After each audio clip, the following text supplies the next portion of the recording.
Merci Gina, vous me faites réfléchir.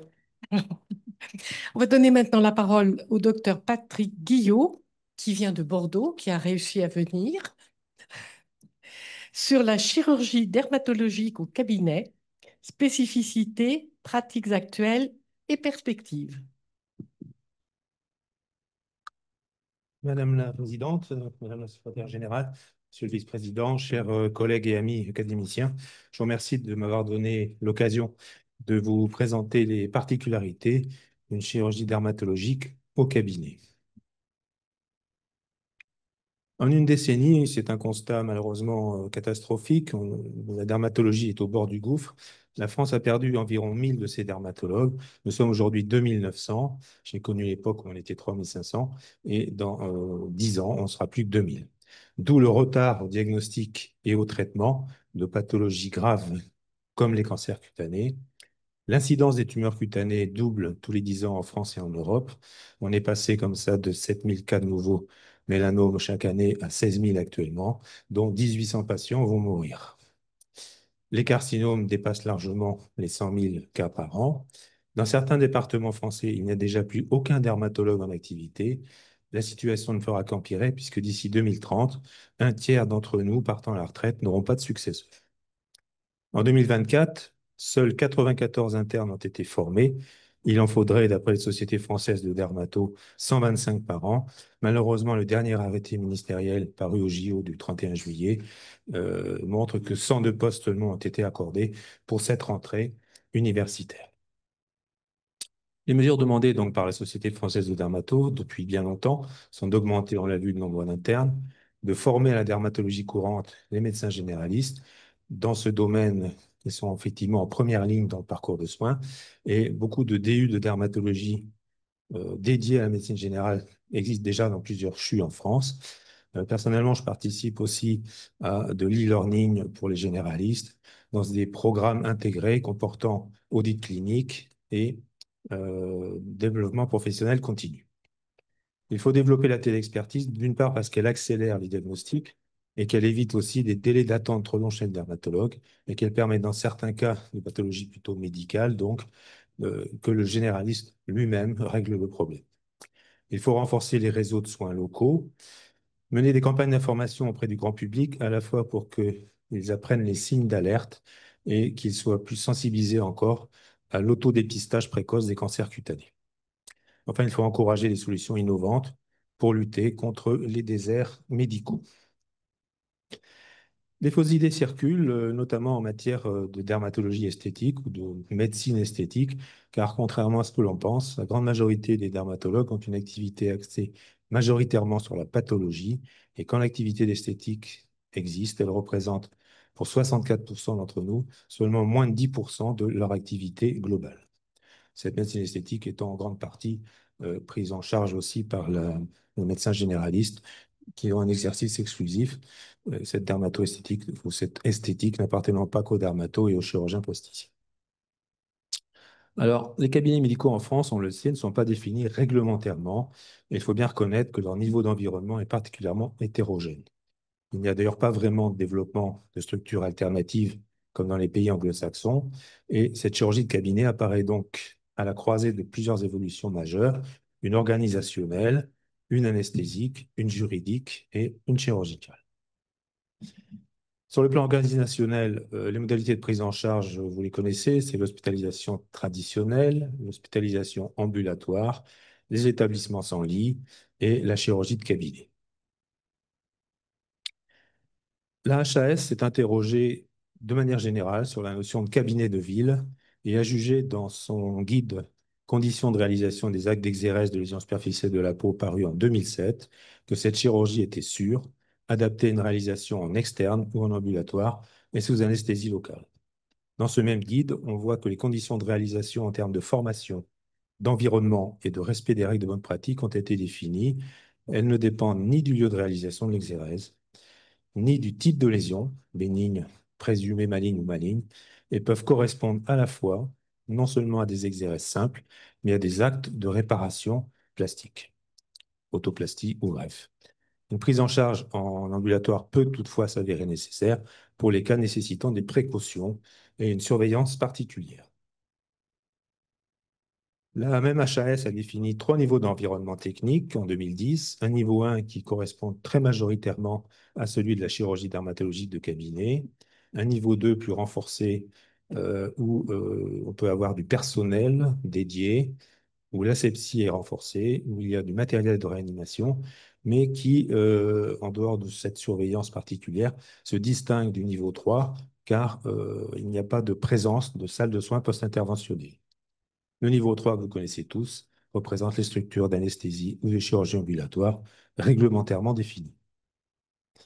Pour les actes chirurgicaux, depuis une quarantaine d'années, on a tous constaté une forte décroissance du recours à l'AG, avec une augmentation des indications d'anesthésie loco-régionale pratiquées par des anesthésistes et 30% d'anesthésie locale, toutes spécialités confondues. Nous avions décrit avec Jean-Christian Slett, anesthésiste à Montpellier, euh, dans les EMC, les différentes techniques anesthésiques pratiquées en chirurgie dermato, avec notamment aussi la tumescence, qui est assez méconnue.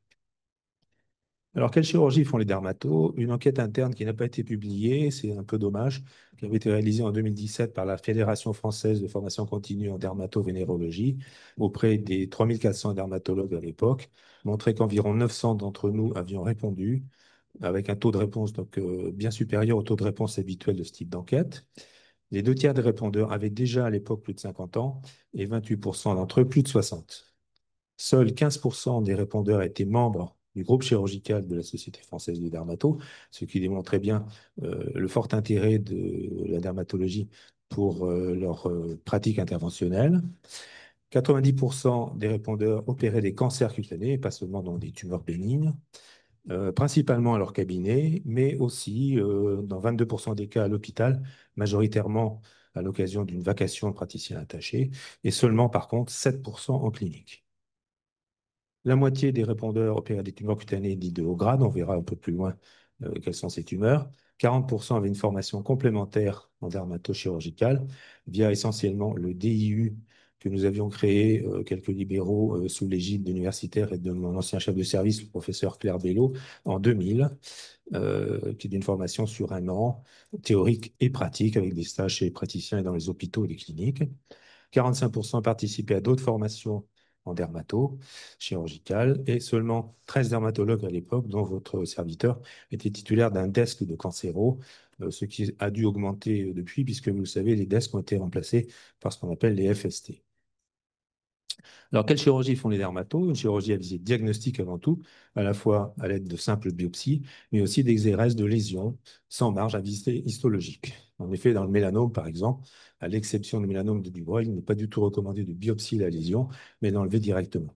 Et en fonction de l'indice de Breslow, de l'épaisseur tumorale qui est mesurée par les laboratoires, la reprise se fait avec des marges d'exérèse qui sont en rapport avec l'importance de cette épaisseur tumorale. Il s'agit aussi d'une chirurgie à visée curative, le plus souvent en un temps, grâce au respect des recommandations. En effet, la majorité des cancers cutanés sont de bas grade et accessibles à un traitement chirurgical simple.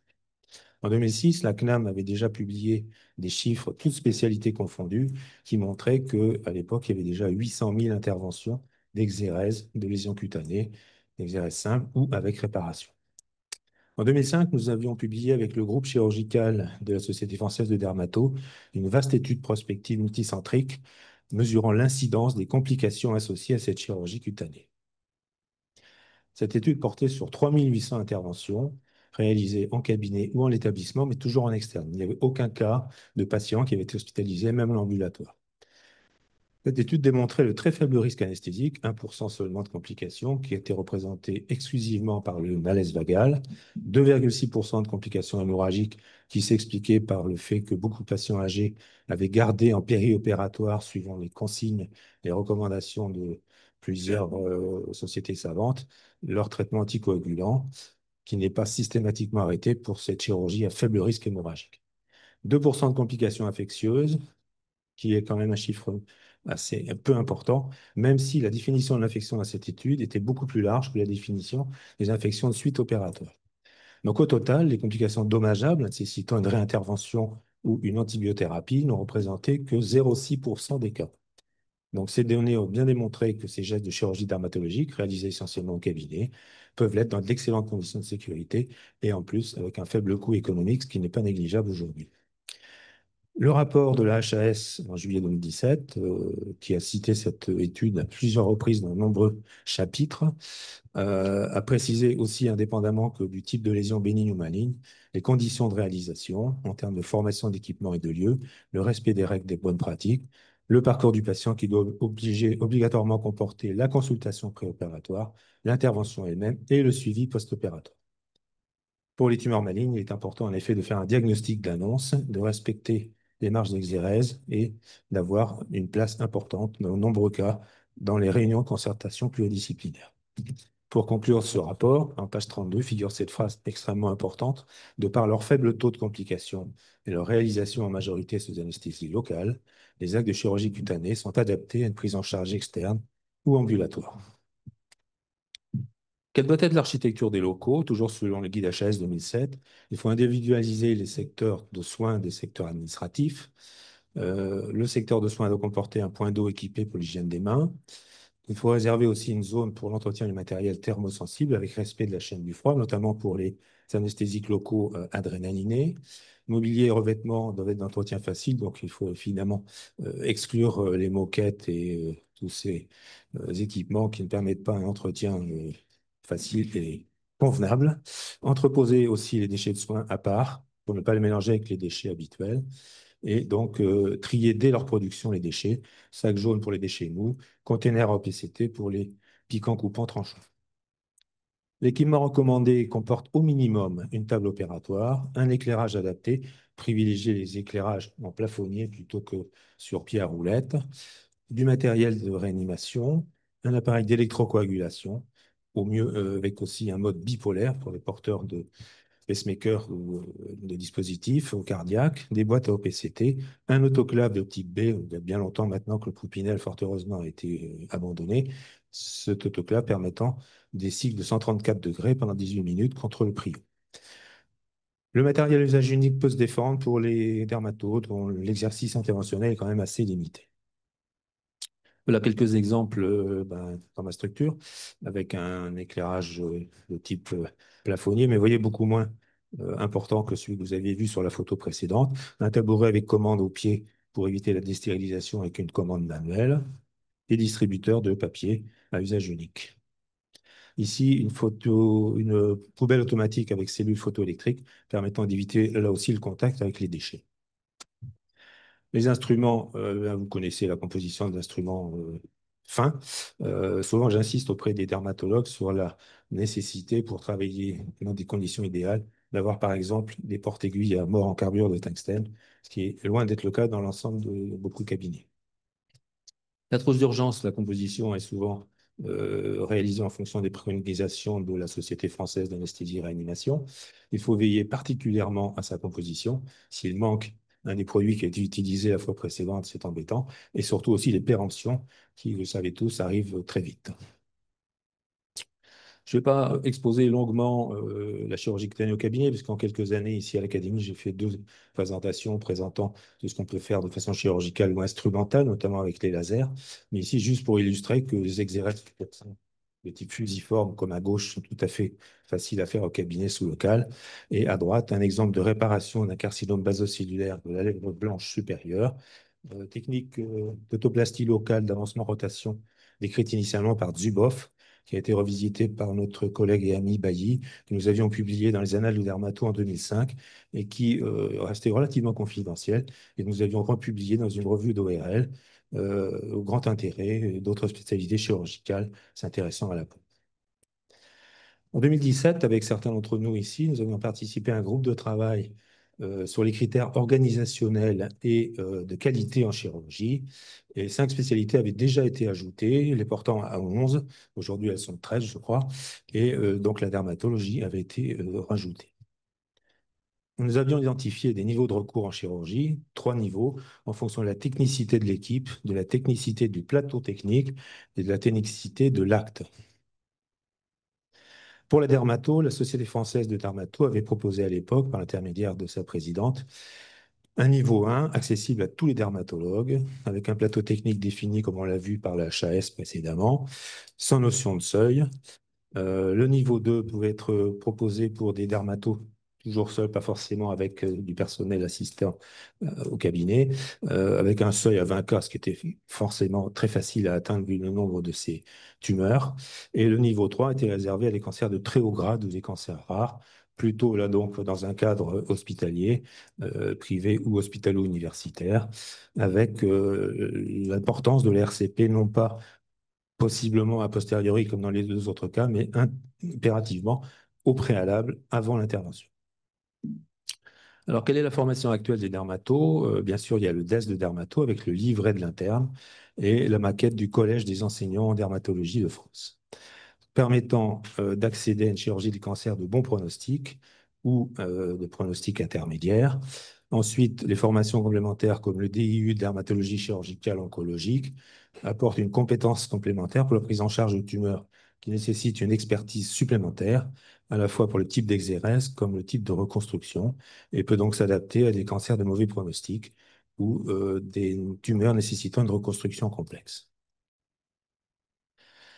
Les consensus et recommandations actuellement en vigueur existent pour le mélanome, par l'intermédiaire de standards options recommandations, pour l'épidermoïde cutané, pour le basocellulaire, celui-là il date de 2004 déjà, il serait bien de le revoir pour plein de raisons, notamment dans l'interprétation des variétés histologiques du basocellulaire, le carcinome de Merkel, les tumeurs plus rares, les carcinomes annexiels, un éditorial dans les annales de dermato cette année a tendance à assouplir la modalité de prise en charge de ces tumeurs qui ne sont pas toujours considérées dans certains cas, pardon, comme des tumeurs de très haut grade. Le dermatofibrosarcome ou tumeur d'Arrier-Ferrand a vu son traitement révolutionné avec l'avènement de la chirurgie de Mohs, qui permet, avec une sécurité idéale, d'optimiser les marges d'exérèse et de les diminuer avec une sécurité, étant donné l'examen exhaustif des berges et du fond tumoral. Et on est passé comme ça de marge de 3 voire 5 cm, je ne sais pas si vous vous souvenez, pour ceux qui s'intéressaient à cette pathologie il y a quelques années, qui était donc à l'origine d'une mutilation faciale considérable, à des marges de 1 à 1,5 cm seulement. Il n'y a pas de recommandation donc, pour ces tumeurs annexielles ou ceux d'indifférents, mais des RCP de recours régional et même pour toute tumeur annexielle, une déclaration obligatoire au réseau national Caraderm. Donc, comment peut-on classifier la prise en charge des recommandations nationales? Les cancers de bas grade comportent les mélanomes in situ et les mélanomes invasifs de faible épaisseur, inférieure à 1 millimètre. Le basocellulaire de bon pronostic ou de pronostic intermédiaire, suivant des recommandations de la CSFD, à l'époque ANAS devenu HAS, ou de l'INCA. Et les carcinomes épidermoïdes cutanés de groupe 1.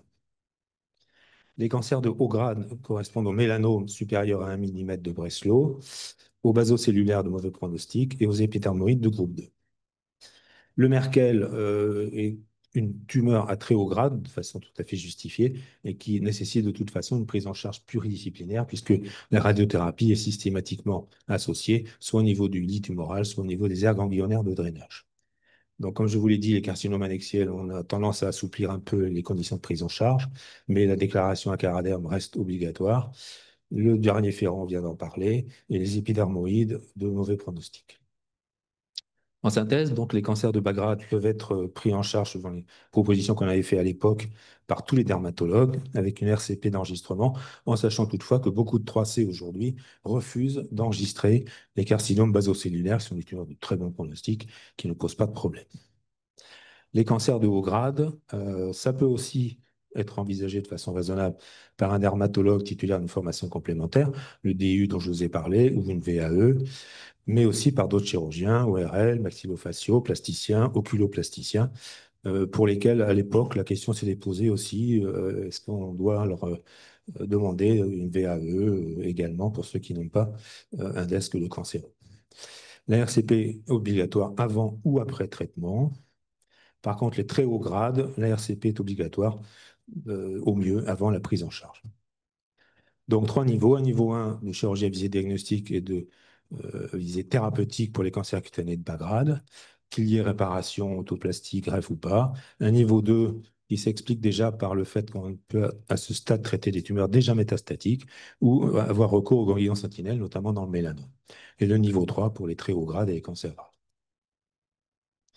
Donc, tout cela évolue autour d'un quadriptyque avec une prise en charge qui dépend à la fois du type du cancer cutané, on l'a vu, du mode d'exérèse et de réparation, du contexte patient avec ses antécédents et ses comorbidités, et du lieu et des conditions de réalisation, externe très souvent, ambulatoire ou hospitalisation classique beaucoup plus rare.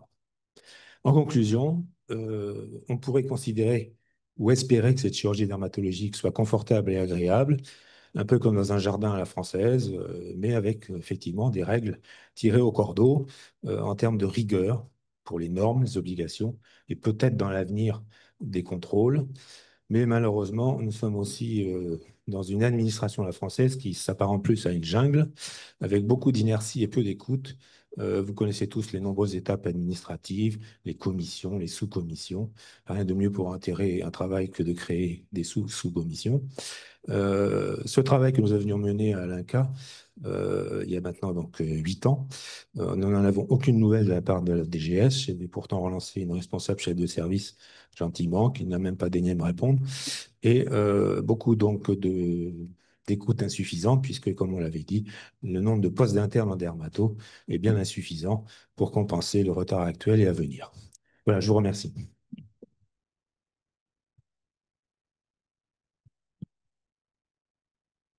Très intéressante communication. Peut-être avant de passer la parole, j'aurais juste une petite question. Comment on explique le désamour pour la dermato? Pourquoi il y en a moins? C'est pas un désamour. Depuis des années, les postes de dermato sont pris d'assaut. Alors un peu moins maintenant depuis l'année dernière ou 2 ans, mais les premiers prenaient ophtalmo, dermato, chirurgie plastique. Donc c'est pas de la part de la profession, des internes, et c'est vraiment le nombre de postes qui est insuffisant partout en création. Et, c'est un désastre parce que les politiques depuis des années veulent donner l'image d'une spécialité de luxe non indispensable en méconnaissant, enfin en feignant de méconnaître toute cette partie cancérologique, chirurgicale qui n'est pas négligeable. Même si beaucoup de dermatologues n'ont pas cette pratique interventionnelle, hein. C'est sûr que on fait partie, quelques-uns d'entre nous, quelque part de marginaux. Mais c'est vrai qu'on a eu le grand plaisir d'avoir une reconnaissance officielle du côté médico-chirurgical quand même de la spécialité, d'abord avec la HAS en 2007, ensuite avec l'INCA et fort heureusement aussi avec l'Académie de chirurgie, qui est très ouverte à tout ce qui est interventionnel, même si on ne fait pas partie des 13 spécialités reconnues comme chirurgicales, la dermato, la radiologie interventionnelle, etc. Mais vous faites partie des métiers de la chirurgie, même si vous n'êtes pas chirurgien. Voilà, c'est ce que mes anesthésistes m'ont toujours dit. Je faisais le boulot, je n'étais pas plasticien maxillofacial ORL, mais je faisais le boulot. Donc, d'ailleurs, la CCAM a prévu que ces actes-là, sous réserve d'une formation suffisante et d'une pratique soutenue, bien sûr, puissent être réalisés par plusieurs spécialités chirurgicales. Toutes les activités de dermatologie ne sont pas dans le chapitre 16.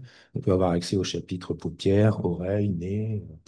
Voilà, donc, c'est un début de reconnaissance. Mais c'est vrai que depuis des années, certains d'entre nous, notamment libéraux, mais aussi les universitaires, essayent de faire enfin reconnaître d'une façon, comme en Europe, hein, les Allemands, les Italiens, les Anglais, les Suisses sont officiellement, les ORL, sont officiellement reconnus comme des spécialités médico-chirurgicales. Il n'y a qu'en France qu'on n'a pas ce statut. C'est fort dommage.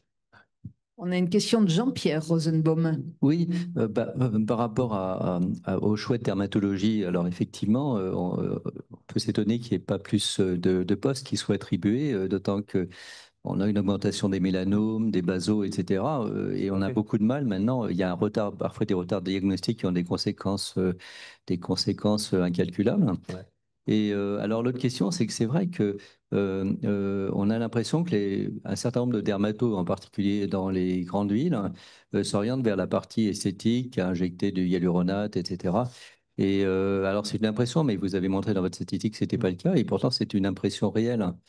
Alors c'est vrai, certains confrères, moi j'en ai connu de ma génération, ont pris ce virage exclusif. C'est vrai que les jeunes s'intéressent plus souvent qu'avant à cette pratique, mais c'est pas la règle néanmoins, mais c'est cette conception qui est véhiculée volontairement, notamment par les pouvoirs publics, quoi. Oui, mais alors donc, il s'ensuit du fait de la dérive de ces collègues qui vont uniquement vers cette partie pour, euh, pour supprimer les sillons ou les plis, les plis du visage. Donc, ça fait un déficit par rapport aux possibilités de consultation sur des maladies dermatologiques. Oui, c'est vrai. Mais bon, cette carence se fait sentir surtout ces toutes dernières années. Moi, j'ai quand même 35 années de pratique et la dermatologie esthétique, j'en ai fait parce que ça fait partie de la spécialité et il vaut mieux qu'elle soit faite par des gens qui ont été formés, non seulement formés aux techniques, mais formés aussi au suivi parce qu'il n'y a rien de plus catastrophique que de voir un patient laissé dans une dérive et une détresse pas possible auprès de certains médecins esthétiques qui font des trucs et qui après n'assument pas les suites. Chacun, bien sûr, va avoir des complications, mais non seulement il faut de l'empathie et de l'accompagnement auprès du patient, mais il faut savoir gérer aussi ces complications, ainsi de suite. Et c'est ça qui nuit aussi à l'image de la médecine esthétique. Donc, moi, cette partie d'activité, elle a représenté, oui, peut-être un peu plus de 10% à une époque, mais j'ai jamais eu l'impression de délaisser la pathologie et notamment la cancérologie, où j'ai jamais laissé les gens dans la détresse. Et c'est vrai qu'aujourd'hui, la relation avec le médecin généraliste est primordiale, notamment avec la téléexpertise, parce qu'en envoyant des photos, en faisant une demande pour un patient dont on voit tout de suite qu'il faut le voir rapidement, ça arrange toujours, on rajoute un dernier d'un programme, le premier le matin, enfin voilà. Si on a conscience de ça, et cette vocation pour le soin, on trouve toujours une solution. Merci beaucoup pour votre communication. Alors effectivement, vous l'avez souligné, l'Académie de chirurgie pousse pour que cette chirurgie soit enfin qu'il y ait un cadre réglementaire pour que les collègues puissent travailler dans de bonnes conditions et qu'il n'y ait pas d'ambiguïté. Mhm. D'ailleurs, notre présidente a publié un article, nous avons publié un article sur ce sujet. Et nous avons rencontré pendant plus d'une heure la directrice de cabinet de Yannick Noder, qui n'existe plus, ni la directrice, ni le ministre. Mais pour autant, ils étaient très intéressés, surtout qu'en termes d'impact sur les coûts hospitaliers, c'est très important. Bien sûr. Je voulais vous poser deux questions. La première, c'est vous exercez en public et en privé? Alors, moi, j'ai pris une première retraite il y a 3 ans du public. Ouais. J'étais praticien hospitalier. Et il y a 9 mois de ma pratique libérale, mais une pratique libérale en établissement d'hospitalisation privée. En fait, ma question, c'est il n'y a pas de tarif de GHS actuellement. Comment ça se passe? Alors, les GHS dans le public, je ne sais pas trop parce que, bon, finalement, c'est le DIM, tous ces services-là qui le gèrent. On ne codait pas dans le public. Enfin, si, on codait en CCAM, mais pas en PMSI. Par contre, dans le privé, si, il y a des GHS. Et d'ailleurs, beaucoup d'établissements, y compris celui dans lequel je travaillais, qui est à but non lucratif, ce qu'on appelait avant les PSPH devenus les SPIC, ils étaient très intéressés par cette pratique, Oui. parce que ça rapportait quand même quelque chose à l'établissement. Mais ils cotaient le GHS. Oui, alors après, je ne peux pas vous dire combien, ça, je ne sais pas les tarifs, mais c'était coté, oui. En fait, c'était une enveloppe donnée par l'ARS. Une partie correspondait aux honoraires des chirurgiens et le reste pour l'établissement. Ma deuxième question, c'est le coût de la photo. Parce que bah, nous aussi, on fait des cicatrices. Ouais. Puis de temps en temps, on a des patients qui nous disent ah, j'ai un peu mal. Alors on leur dit ben, envoyez une photo. Et alors, est-ce que vous trouvez que ces photos sont fiables? Enfin, je vous dis ça parce que moi, j'ai reconvoqué en urgence deux patients qui avaient semblé avoir une plaie inflammatoire. Et quand ils sont arrivés, je leur avais dit venez à jeun. Et quand ils sont arrivés, j'avais envie de leur dire mais qu'est-ce que vous faites là? Il y avait un grand décalage. Ouais. Entre les photos adressées par les patients. Qu'est-ce que vous en pensez, la Alors, réalité? deux choses. Pendant la période Covid, j'ai pas voulu mourir idiot et je me suis dit, on va faire de la téléconsultation. Alors là, les photos, ce que montrait le patient en téléconsultation, c'était catastrophique. On ne voyait rien. Puis il y a certaines situations, effectivement, c'est difficile de montrer des choses comme ça en direct. Des situations muqueuses, pas iguanales. Le patient évidemment, ça pose problème, c'est très compréhensible. Et puis il y a la téléexpertise. Là, c'est le médecin qui a ces photos, où il faut reconnaître que là, fort heureusement, elles sont de meilleure qualité. Mais ce n'est pas toujours non plus contributif à certains diagnostics de façon formelle. Souvent obligé de dire, sous réserve de voir quand même le visu physiquement, ça peut être ça, mais bon, la qualité est quand même meilleure quand c'est le médecin qui fait la photo. Ça, c'est sûr. Une toute petite question avant pardon, et puis il y a encore une question pour la salle, mais juste pour la chirurgie hors bloc, donc vous enlevez des cancers, parfois vous avez besoin de faire un ganglion sentinelle. Est-ce que vous le faites en chirurgie hors bloc ou vous les confiez? C'est ça.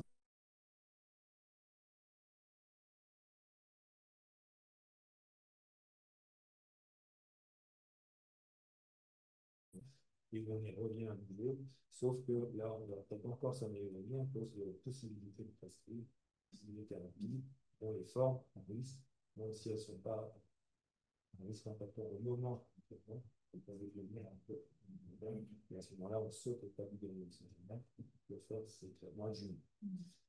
Après, en pratique personnelle, j'en ai pas fait que ça, je suis heureux parce qu'on est confié à la équipe du GPO, c'est ça très évidemment, ni pour je raconte pas. Ou pour ce qui était technique, aux chirurgiens, après, moi, j'ai eu une tour d'expérience dans mon établissement et avec une consoeur gynéco. Et après, on a laissé tomber les organisationnels. Ce n'était pas facile de trouver des créneaux. Peut-être pas spécialité. Et puis, les logistiques aussi. Mais voilà, ce n'est pas forcément toujours au détriment du patient, puisque c'est sans arrêt remis en question dans le mélanome. On a tendance à nous s'en éloigner. Et nous avons une dernière question du docteur Tierno Mamadou Fouenke. Merci, docteur, de votre présentation. Je veux vraiment un peu vous demander si la chirurgie dermatologique que vous réalisez au cabinet est toujours agréable et confortable. Alors, personnellement, je l'ai toujours vécu comme agréable et confortable parce que je m'en suis donné les moyens.